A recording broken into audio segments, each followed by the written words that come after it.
Have you ever watched an entire family turn their backs on the truth while video evidence played right there at the dinner table?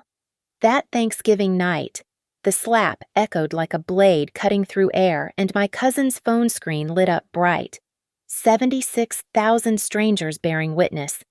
They thought they'd bury me with family bonds. But I chose the law, documentation, and a killing blow delivered right in front of the cameras. My name is Aaron Hayes, and the house I bought with my own money became the battlefield where I'd reclaim my dignity. The two-story neoclassical stood on Maple Avenue like a promise I'd made to myself. Every detail of its restoration, the smoke-cured oak floors that caught morning light like honey, the recycled film studio pendants I'd salvaged from Northway Studios where I worked as a set designer, the master bedroom walls painted in that perfect shade of blue-gray that shifted with the Pennsylvania weather. These weren't just design choices. They were declarations. This is mine. I earned this. No one else's name appears on the deed. I remember the day I signed the mortgage papers, my hand steady despite the weight of the number. 34 years old, single, and buying a house that my mother Diane would later call too ambitious for someone like you. The loan officer had smiled, impressed by my credit score and down payment. 5 years of 16-hour days at Northway, designing sets for productions that would never credit my name, had built this foundation. The house breathed differently than my childhood home. There, Roy Halpern's presence, my stepfather since I was 12, saturated every corner like cigarette smoke you could never quite wash out. Here, in my Brookfield sanctuary, the air moved freely through rooms I'd claimed with my labor. The kitchen island, imported Italian marble I'd bought at auction. The library shelves, custom built to hold my collection of theatrical design books. Even the doorknobs, vintage brass from an estate sale in Philadelphia, chosen because their weight felt substantial in my palm. My younger sister Sloane visited once before everything changed. She'd run her fingers along the banister, her engagement ring catching the light, and said, "It's so much space for just you." Her fiancé, Travis, had nodded, already calculating square footage like an appraiser.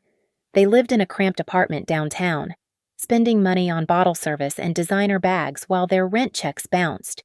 But that was Sloane's way expecting the universe to provide, usually through family channels. The irony wasn't lost on me that I'd invited them all for Thanksgiving, some misguided attempt at playing the successful daughter. Perhaps. Or maybe I wanted them to see what I'd built without their help, without Roy's connections or Mother's co-signature. The dining room table, solid walnut, could seat 12. I'd imagined it filled with colleagues, friends, chosen family.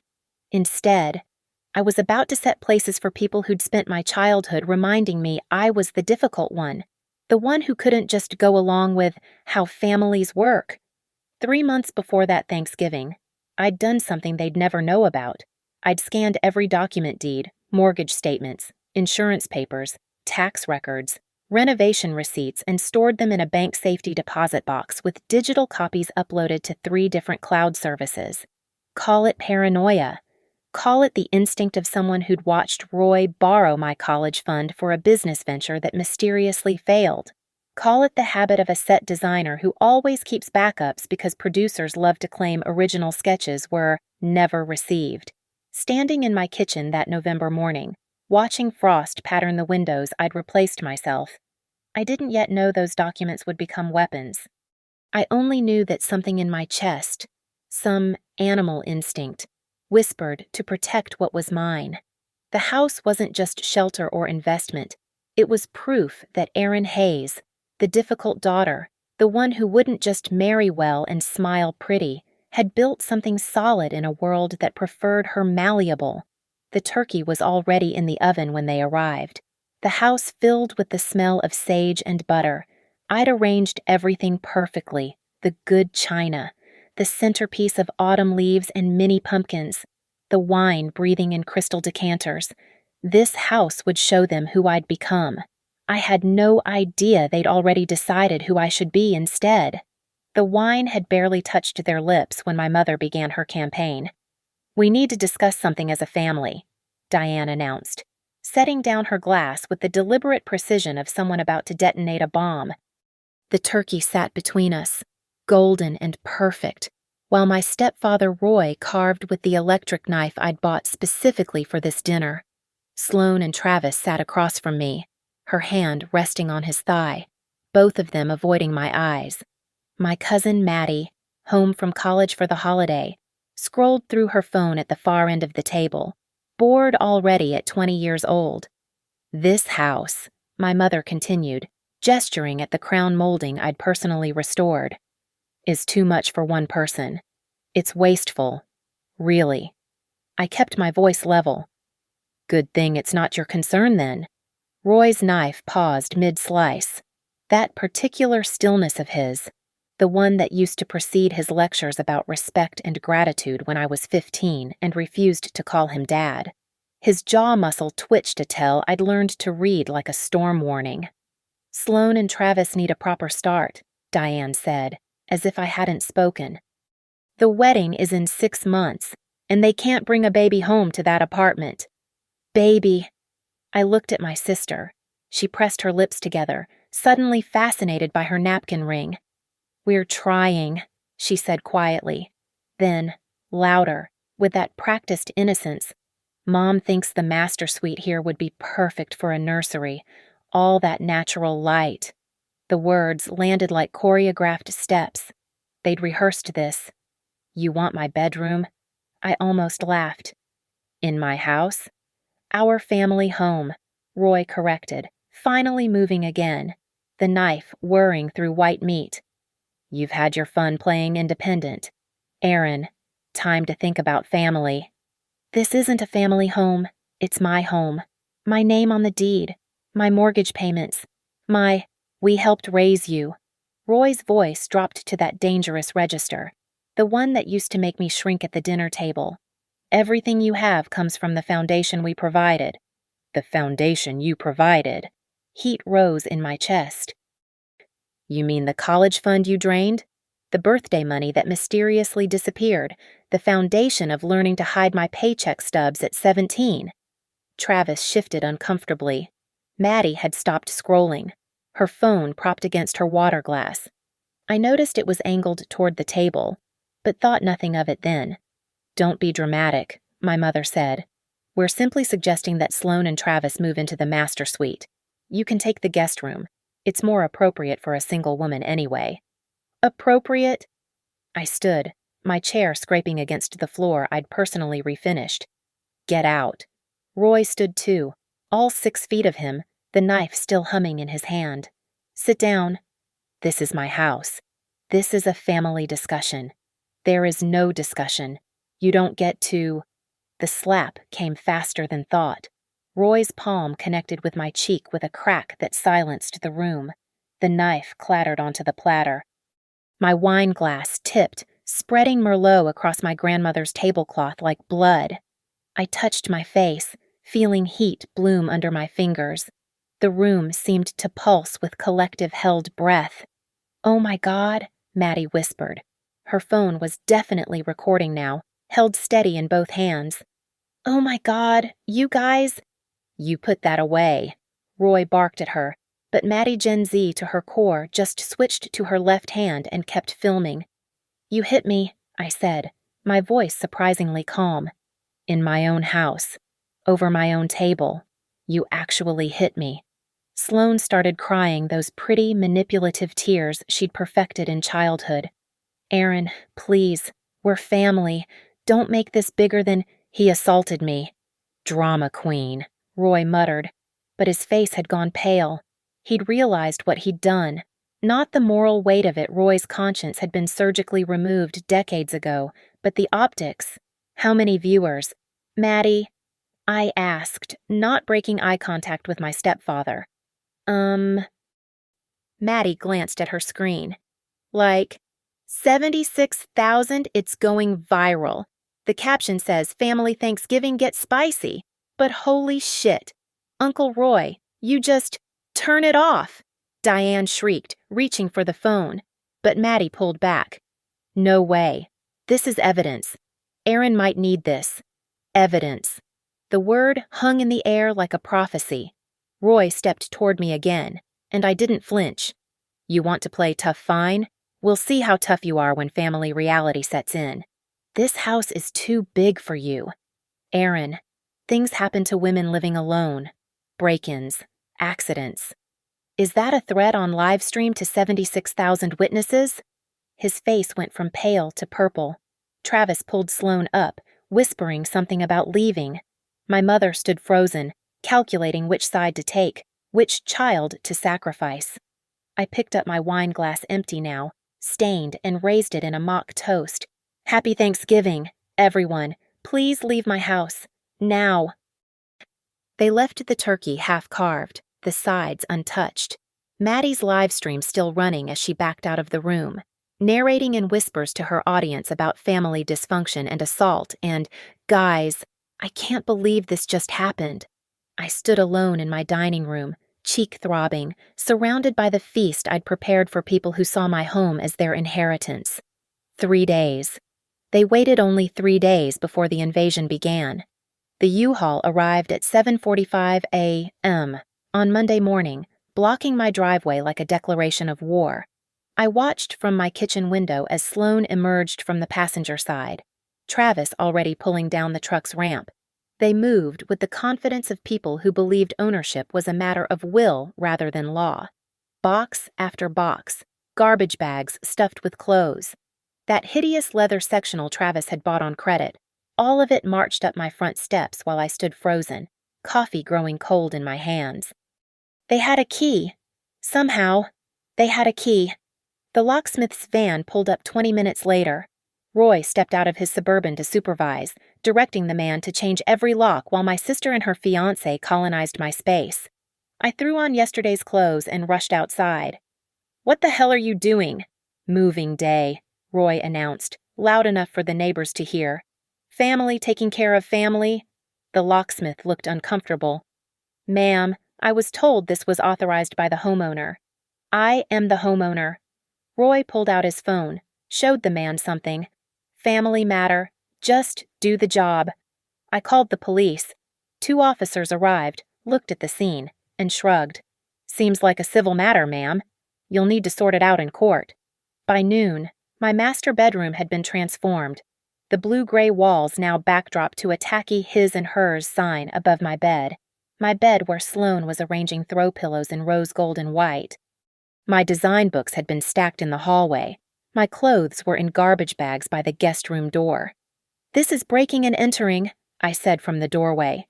Sloane didn't look up from her nesting. "Mom said you'd be difficult. But honestly, Aaron, look how much better this room works for a couple. The feng shui was all wrong before." Travis appeared behind me, too close, his cologne aggressive in my hallway. "You should thank us. We're improving the property value." The violations accumulated like evidence. My grandmother's vanity moved to the basement. "Too old-fashioned," Sloane explained. The kitchen reorganized, my carefully curated spices dumped into a single container. "More efficient," Travis declared. My home office converted into Travis's gaming room, monitors and cables everywhere. My drafting table shoved against the wall. The thermostat cranked to 78 degrees. The water heater drained by consecutive showers. Hair in my bathroom drain not mine. Dishes in my sink not mine. Voices and music until 2 a.m. not mine. Roy came and went like he owned the place. Measuring rooms, talking about knocking down walls, updating my authentic details with Home Depot replacements.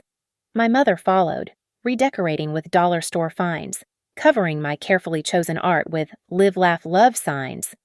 "The house is too sophisticated for you anyway," she said, pulling down my vintage theater posters. Sloane has such fresh ideas. I documented everything. Phone photos of every change, every intrusion, videos of Roy using my spare key, which he'd apparently had copied, recordings of Travis telling his friends on speakerphone about the sweet deal they'd gotten, living rent-free in a house worth $500,000, screenshots of Sloane's Instagram posts, "So blessed to start our new life in our new home, jar family first, blessed bride, our new home." I slept when I could sleep in the guest room, on a twin bed they'd brought from their apartment. The room faced the street, and car lights painted patterns on the ceiling all night. My back ached, my head throbbed, but worse than the physical discomfort was the sound of life being lived in my space without me. Sloane's laughter echoing from my master suite, Travis's video games booming through my walls, Roy's voice in my kitchen, explaining to someone on the phone how he was helping his daughter finally become responsible with her assets. I started eating out rather than face them in my kitchen, started staying late at work rather than return to the occupation, started feeling like a ghost haunting my own life. But ghosts don't keep receipts, don't catalog every transgression, don't email lawyers at 3 a.m. with subject lines like, urgent illegal occupation of property. 1 week into the invasion, I heard Sloane on the phone with the wedding planner. Yes, the house will be perfect for the rehearsal dinner. My sister she'll probably move out soon. This was always meant to be a family home. That night, I sat in my car in my own driveway, looking at the lit windows of my house. Shadows moved behind curtains I'd chosen. Music I hated poured from rooms I'd renovated. I pulled up Maddie's live stream from Thanksgiving, saved on my phone. 76,000 people had watched Roy hit me. The comments were still coming. Call the cops. That's assault. Girl, get a lawyer. I had something better than a lawyer. I had a plan. I opened my banking app and transferred another payment to Ava Whitaker's retainer account. Then I sent her everything: photos, videos, recordings, receipts, the title deed, the mortgage statements, screenshots of their social media posts claiming ownership. Her response came within minutes. Emergency filing tomorrow. Be ready to take your house back. Through the window, I watched Sloane and Travis slow dance in my living room, Roy and my mother watching from my couch like proud parents of successful thieves. Enjoy it, I thought. Enjoy every stolen moment, because I was about to teach them what happens when you mistake silence for surrender. The house shook with bass at 11:30 p.m. on Saturday night, every window blazing like a cruise ship. I sat in my car across the street, watching strangers stream through my front door. Sloane's housewarming/pre-wedding celebration announced on Facebook without my knowledge, using my address like a watermark of ownership. Cars packed the driveway, the lawn, the neighbor's curb. Someone had strung lights across my porch, the cheap kind that would leave marks on the paint. I slipped my phone into my jacket pocket, already recording, and walked toward my own front door like a trespasser. The smell hit first cigarettes, weed, spilled beer soaking into my restored oak floors. Bodies everywhere, strangers treating my living room like a nightclub. Some girl was doing shots off my Italian marble counter. A couple made out against my bookshelf, theological design volumes tumbling to the floor. Travis held court by the fireplace, telling a story about scoring this mansion from his uptight sister-in-law. Nobody noticed me at first. Just another guest at the party I hadn't authorized in the house I owned. Then Roy's voice boomed from the kitchen. Everyone raise a glass to the future, Mr. and Mrs. Hutchins, starting their new life in their new home. The crowd cheered. I pushed through the bodies, my phone recording everything from pocket level: the damage, the faces, the celebration of theft. Excuse me, I said loudly. This is my house. Roy turned, his face already flushed with whiskey. Look who decided to crash the party. The former owner, current owner, only owner, and you're all trespassing. The music still pounded, but a circle of attention formed around us. Someone I spotted Maddie by the stairs had their phone out. Of course she did. She'd developed a taste for viral family drama. You need to stop this. Roy stepped closer, using his height like a weapon. This desperate act, it's embarrassing. What's embarrassing is a grown man stealing his stepdaughter's house. Nobody's stealing anything. We're redistributing family resources to where they're needed most.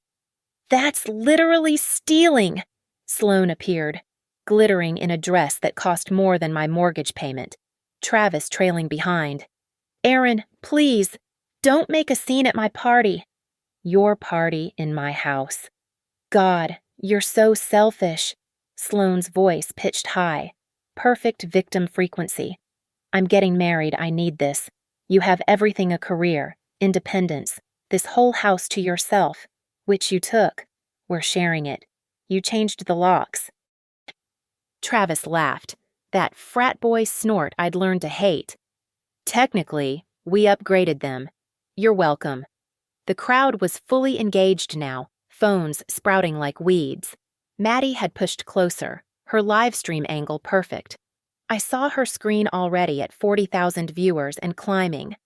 Everyone here needs to leave, I announced. This party is over. Roy grabbed my arm. Not hit, he'd learned that lesson, but his fingers dug in hard enough to bruise. You're going to walk out that door right now. Little girl, you're going to get in your car and find somewhere else to be. Maybe a hotel, maybe a friend, if you have any left. But you're done here. Let go of me. His grip tightened. This was never really yours. You just borrowed it for a while. Everything you have, you owe to this family. Time to pay up. I looked directly at Maddie's phone, then back at Roy. Is that your final position, that I should leave my own house? Get out. He shoved me, not a slap this time, but a full two-handed push that sent me stumbling backward. Someone gasped. The music cut off. In the sudden silence, you could hear Maddie's voice, low and shocked. Guys, did you see that he just assaulted her again? This is insane! I caught my balance against the wall, my paint, my home, and straightened slowly. The crowd had split into factions, some still drinking, oblivious, others filming, captivated, a few looking uncomfortable, edging toward exits. Maddie, I said clearly. Are you getting this every second? She confirmed. 68,000 watching right now. Roy's face went through a transformation rage to recognition to something like fear, but too late. Always too late with Roy, who thought consequences were for other people. You're making a mistake, he said, but the threat had lost its edge. No, I said, pulling out my own phone, showing him it was recording. I'm making evidence. I walked out with my head high, past the strangers trashing my sanctuary, past my sister already spinning the story to her friends, past my mother who stood in the corner like a statue, calculating damages. In my car, I called Ava. Did you see the live stream? Watching it now? Maddie just showed the beer stains on your floors. Someone broke a window, and Roy's assault clear as day. How soon can we file? Monday morning, first thing. We're adding criminal assault charges to the civil complaint. Aaron, this is perfect. They're literally documenting their own crimes. Through the windshield, I watched my house pulse with music and bodies. Someone had started a bonfire in my backyard in my fire pit. At least. But still, smoke rose into the Brookfield night sky like a signal. Let them party, I said.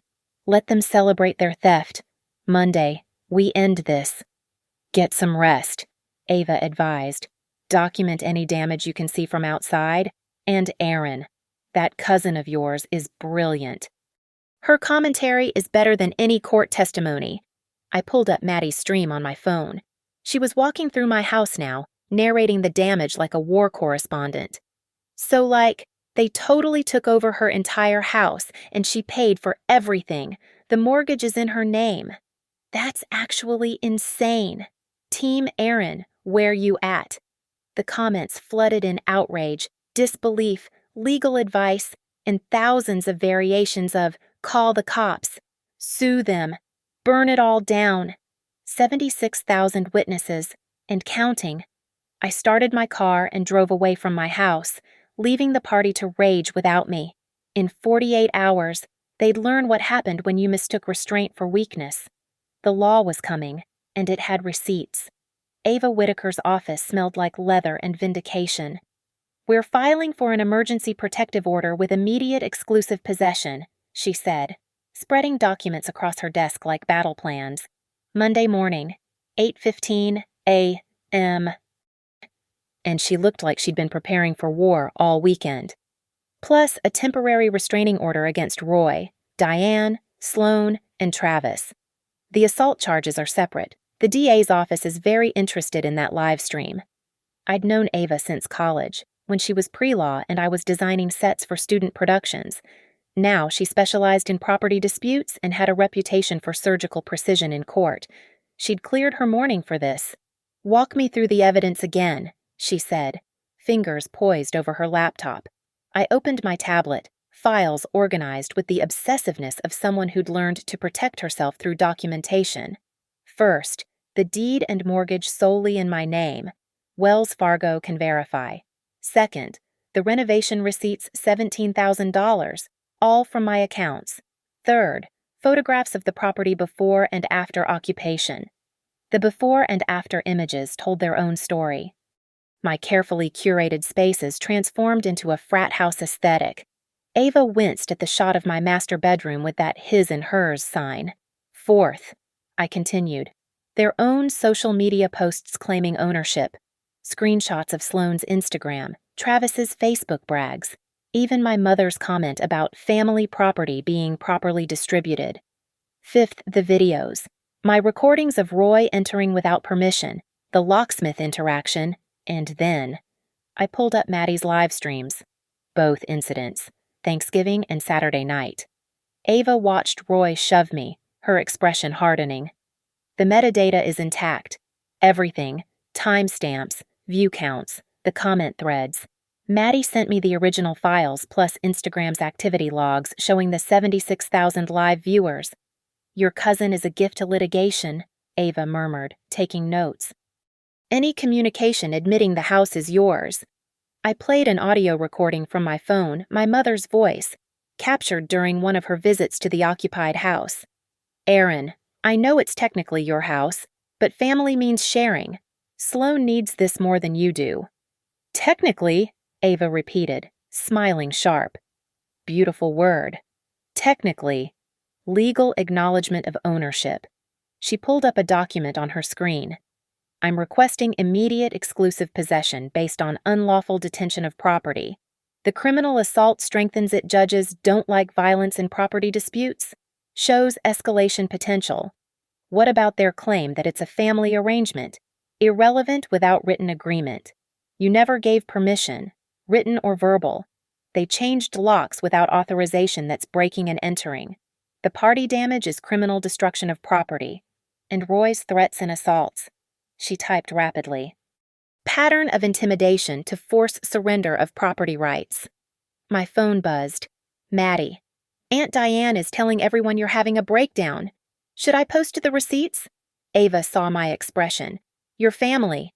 My mother's starting a PR campaign." "Let her. Character assassination doesn't change property law." She printed pages, organizing them into a filing folder. "I need you to understand something. Tomorrow's hearing will be quick but brutal.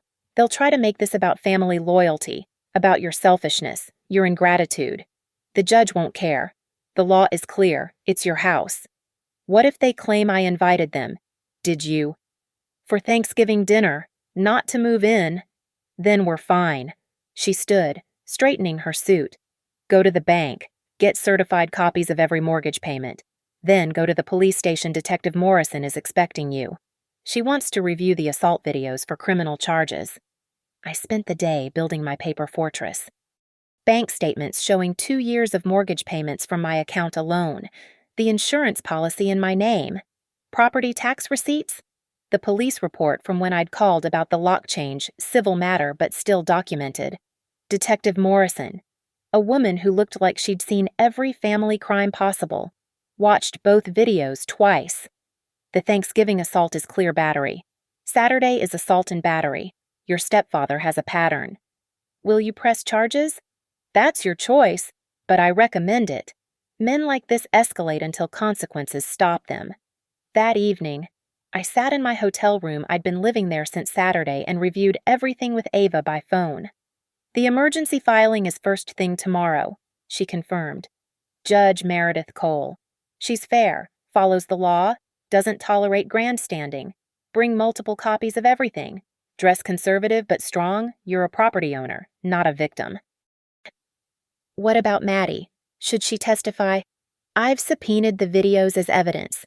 If they challenge authenticity, We'll call her, but the metadata speaks for itself. I couldn't sleep. Instead, I organized documents, charged devices, chose my clothes, a black suit I'd worn to industry presentations, professional but not weak. I reviewed the live stream comments, thousands of strangers who'd witnessed my humiliation and rallied to my defense. This is insane. She needs to sue them into dust. Anybody know her? Does she have a lawyer? The way he hit her at Thanksgiving? Over her own house? At 3 a.m. Sloan texted, "Can't we work this out as a family?" I didn't respond. The time for family solutions ended when Roy's palm met my cheek. At 6 a.m., Ava texted, "Hearing at 9:30. They've been served. Roy hired Bill Patterson, aggressive but sloppy. Stay calm. Let me handle him." I dressed carefully, each piece of clothing like armor. My grandmother's watch, the one thing of value they hadn't claimed, ticked steadily on my wrist. At 8:45, I walked into the courthouse carrying a banker's box of evidence, Ava beside me with her briefcase of legal weapons. "Ready?" she asked. "I've been ready since they changed my locks." We entered courtroom 3, where the Honorable Judge Meredith Cole would decide if ownership meant what the law said it meant, or what my family believed it meant. The difference would be everything. Judge Meredith Cole entered at 9:30 sharp, black robes cutting through the courtroom's tension like a blade. "Emergency petition for protective order and exclusive possession of property," the clerk announced. "Hayes versus Halpern et al."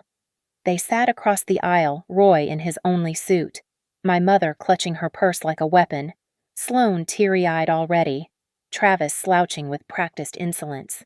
Their lawyer, Bill Patterson, looked like he'd rather be anywhere else. "Ms. Whitaker," Judge Cole began, "you're requesting immediate possession of residential property. Present your case." Ava stood, every movement deliberate. "Your Honor, this is a straightforward case of unlawful detention of property escalated by assault. Ms.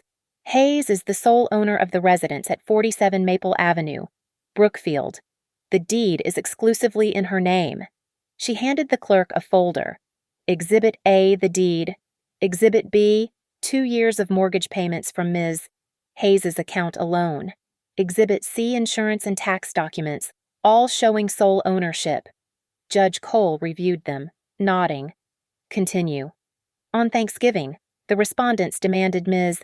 Hayes gift her master bedroom to her sister. When she refused, Roy Halpern physically assaulted her." Ava opened her laptop. "We have video evidence. Should I play it, Your Honor?" "Please do."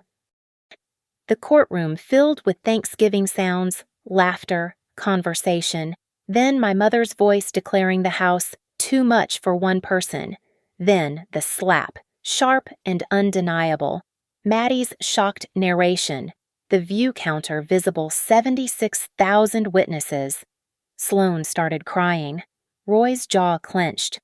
My mother muttered something about family matters. 3 days later, Ava continued, the respondents changed the locks and moved in without permission. Exhibit D photographs of the U-Haul, the locksmith, their possessions in Ms. Hayes' home, more images on the screen. My bedroom transformed, their belongings sprawling through my space like an infection. This past Saturday, they threw a party with over 50 guests. When Ms. Hayes attempted to stop it, Mr. Halpern again assaulted her. The second video played. The party noise, the confrontation, Roy's hands shoving me backward, Maddie's voice. He just assaulted her again. This is insane. Patterson stood. Your Honor, this is a family dispute.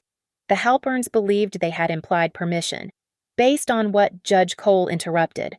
Family understanding. Ms. Hayes invited them for Thanksgiving. For dinner, not to move in. Did Ms. Hayes ever give written or verbal permission for them to reside in her property? Patterson shuffled papers. Family arrangements don't always, yes or no, counselor. No written permission, but sit down. Judge Cole turned to Roy. Mr. Halpern, did you change the locks on a property you don't own? Roy stood. It's a family home. It's a yes or no question. I was protecting family interests. Mr. Halpern, did you physically strike Ms. Hayes? Silence. There's video evidence. Mr. Halpern, did you strike your stepdaughter? She was being disrespectful? So, yes, sit down. Ava stood again. Your Honor, we also have evidence of property damage from the unauthorized party, social media posts where the respondents claim ownership, and this audio recording. My mother's voice filled the courtroom. I know it's technically your house, but family means sharing. Technically, her house. Judge Cole repeated. Mrs. Halpern, you acknowledge your daughter owns the property. My mother stood, chin raised. Family supersedes paperwork. Not in my courtroom. Not in property law. Not in any legal jurisdiction in Pennsylvania. The judge's voice could have frozen fire. Ms. Hayes, do you have anything to add? I stood, my voice steady. Your Honor, I worked 16-hour days for 5 years to buy that house. I restored it with my own hands and money. I never gave permission for them to move in. I just want my home back. Judge Cole reviewed her notes. The courtroom held its breath. I've seen enough. The evidence is overwhelming and unambiguous. Ms. Hayes is the sole legal owner of the property. The respondents had no permission to change locks, move in, or exclude the owner from her residence. She looked at Roy. Mr. Halpern, your violence is particularly troubling. Striking someone over property you don't own shows dangerous entitlement. Then to my mother and sister, your belief that family bonds override property law is not just wrong, it's delusional. She turned back to Ava. Your request is granted. Emergency protective order issued immediately. The respondents have 1 hour to vacate the premises under police supervision. They may take only what they brought. Ms. Whitaker, you'll provide the court with photographic evidence of what was present before occupation. We have extensive documentation, Your Honor. Good.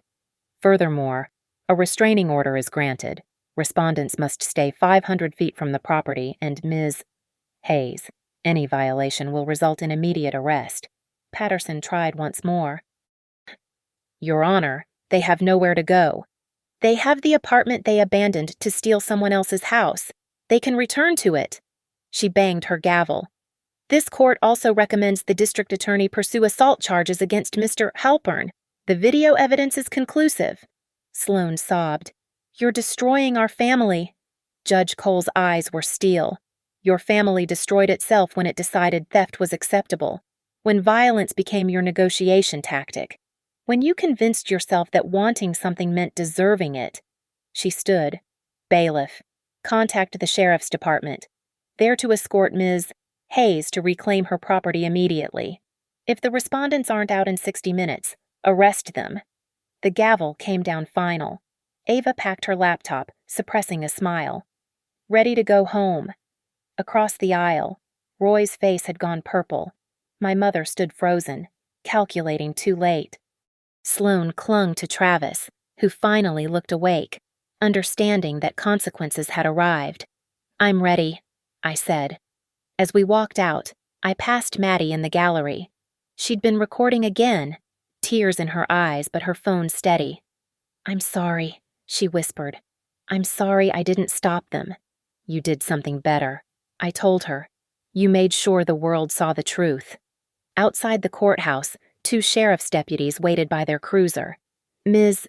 Hayes, we're your escorts. Let's go get your house back.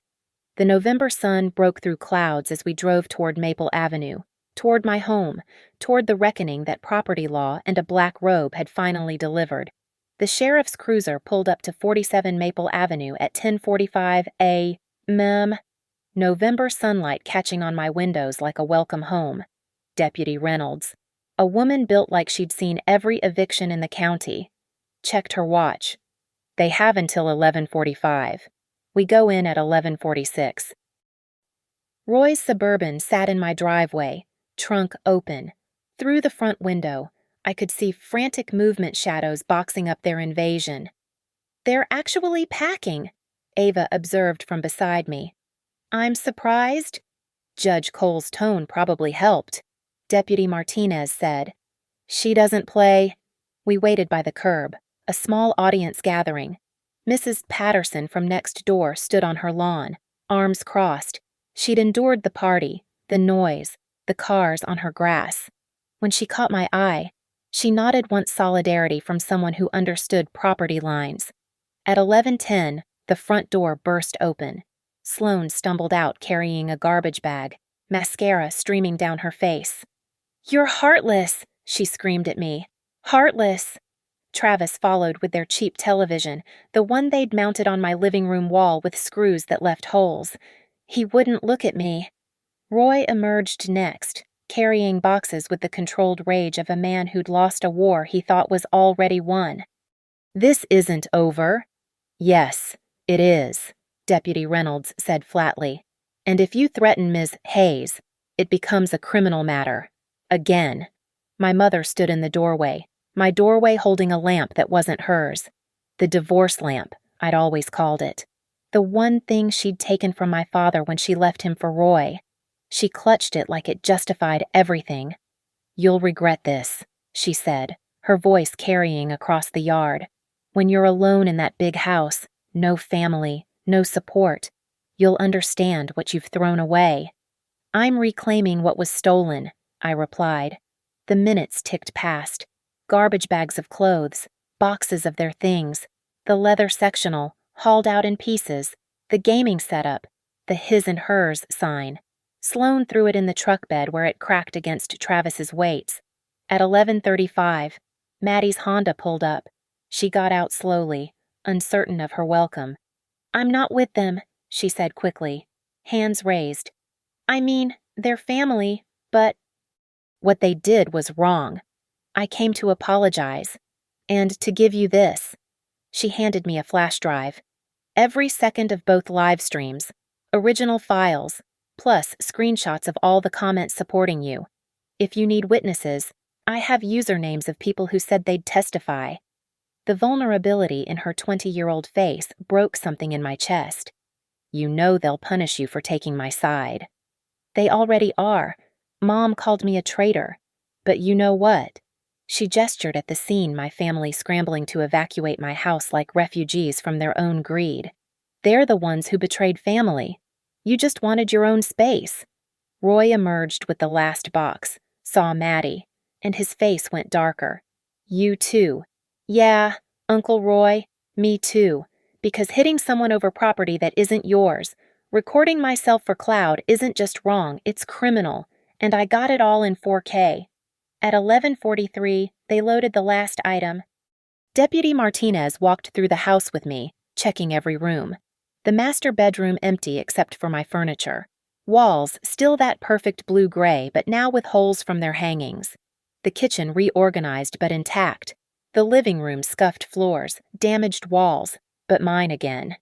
"You'll want to change those locks immediately," Martinez advised. "They have 60 seconds to leave the property line." We stood on my porch. Ava, the deputies, Maddie, and me as my family made their final retreat. Roy revved the Suburban unnecessarily, Travis's U-Haul following. Sloane pressed her face to the passenger window, mouthing something I couldn't hear over the engines. My mother sat rigid in the back, already planning her next move. I was sure.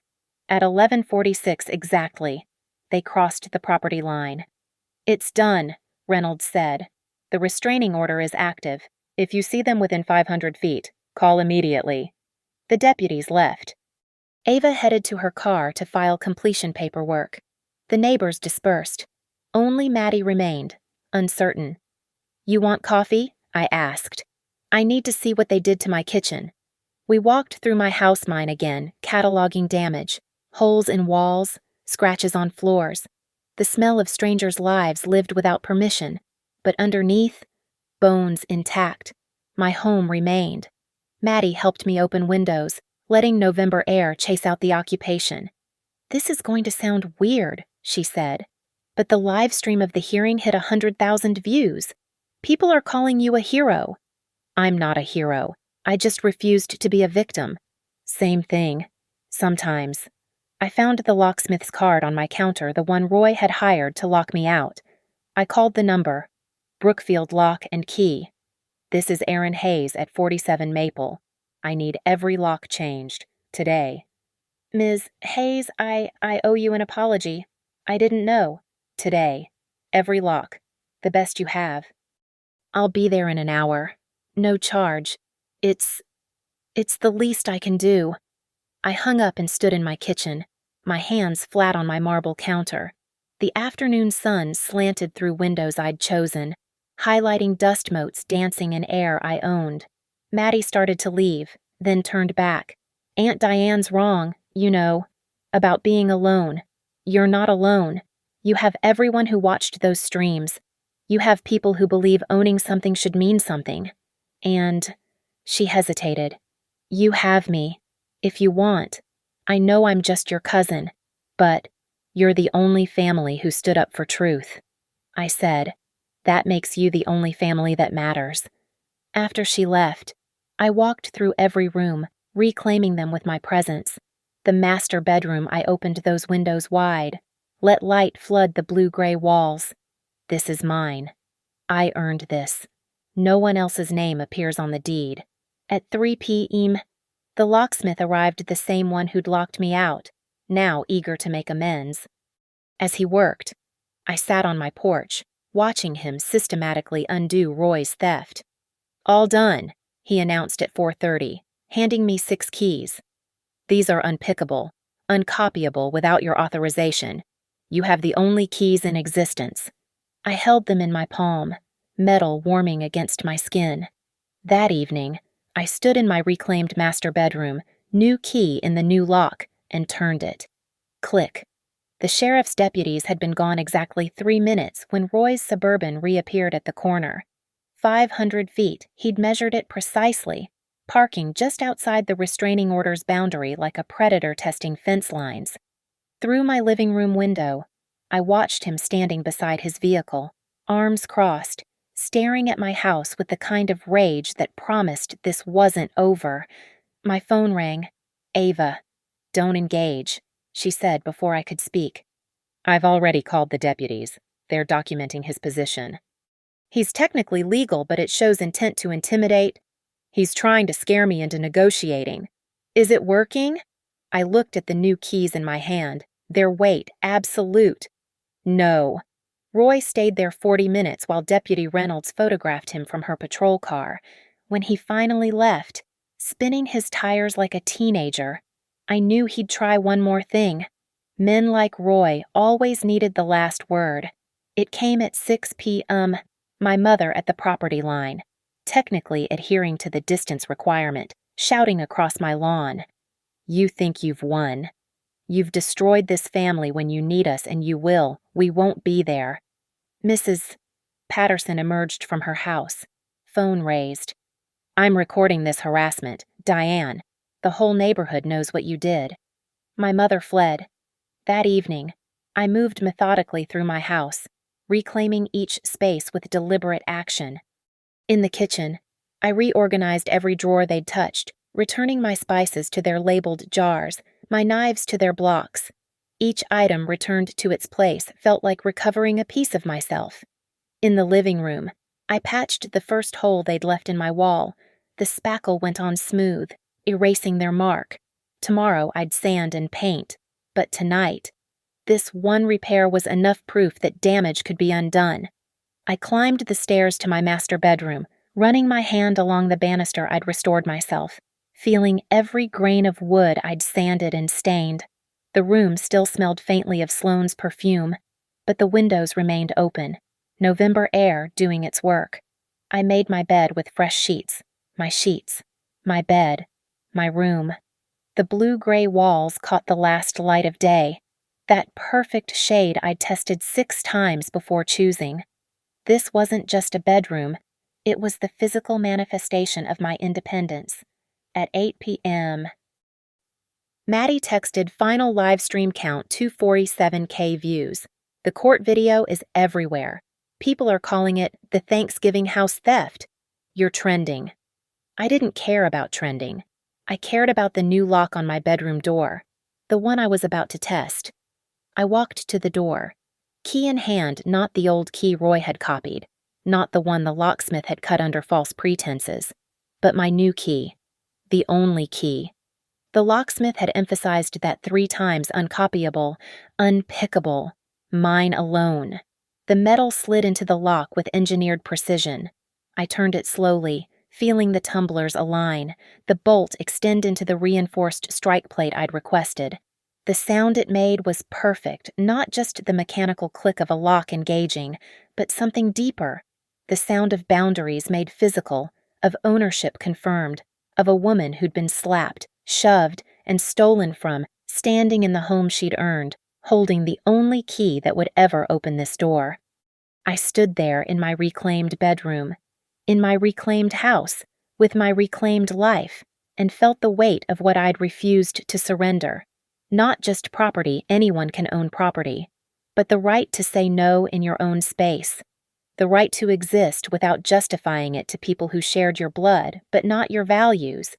Tomorrow, there would be repairs to make, lawyers to pay, criminal charges to pursue against Roy, relationships to mourn because despite everything, some part of me grieved the family I'd never actually had.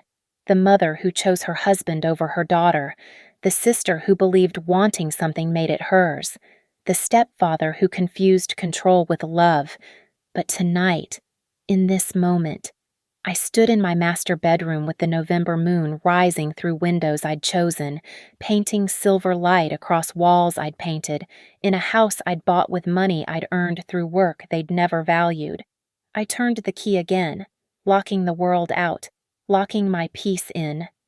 The click echoed through the empty house, not empty like abandoned, but empty like a canvas waiting for the life I'd choose to paint. No unwanted guests, no family claiming rights they'd never earned, no one's name on the deed but mine. That final click wasn't just a lock engaging.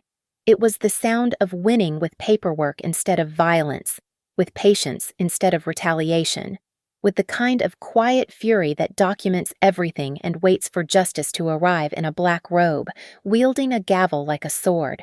I pulled the key out, held it up to the moonlight, then slipped it into my pocket where it settled against my hip like a promise. The house was mine, had always been mine, would always be mine, and everyone my family, the sheriff, the 100,000 strangers who'd watched my story unfold, they all knew it too. The sound of that lock clicking shut wasn't just security, it was victory. Click. Thank you for listening to this story of justice served, cold, and property rights defended. Where are you listening from today? Drop a comment below and let's connect. I'd love to hear where in the world this story has reached. If this tale of standing your ground resonated with you, please subscribe to the channel and share your thoughts. Have you ever had to fight for what was rightfully yours? Let me know in the comments below.